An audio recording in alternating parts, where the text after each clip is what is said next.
Vamwe taingofamba senge tinofambira pasinawo, tichingomanya senge tinomanyisa kuruva. Zvinorwadza kungorarama usingazive zvauchavawo, asi taingotenda kuti ramangwana richazobuda. Nekuti nyadenga avarariba, ende nyadenga vapenyu, taingoti Mwari variko.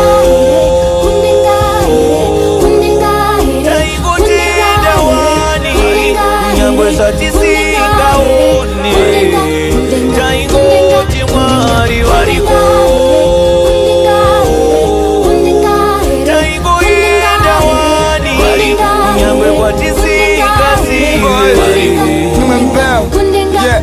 Vamwe vaita zvedop since DOB date of birth.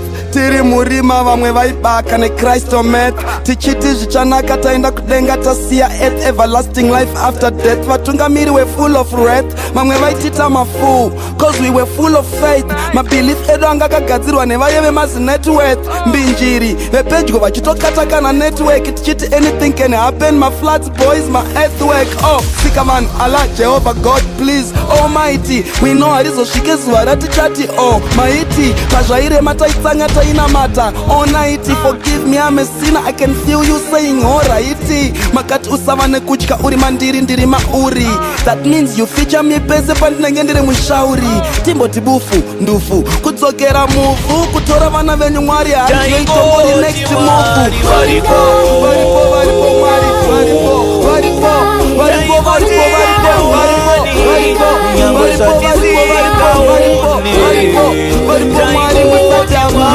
varipo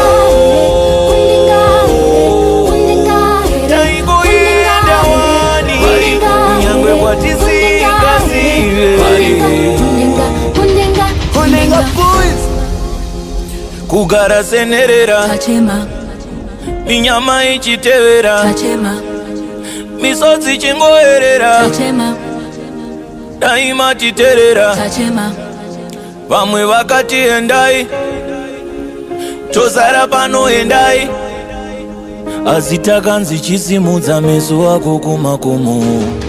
Nekuti nyadenga avarariba, ende nyadenga vapenyu, taingoti Mwari varipo.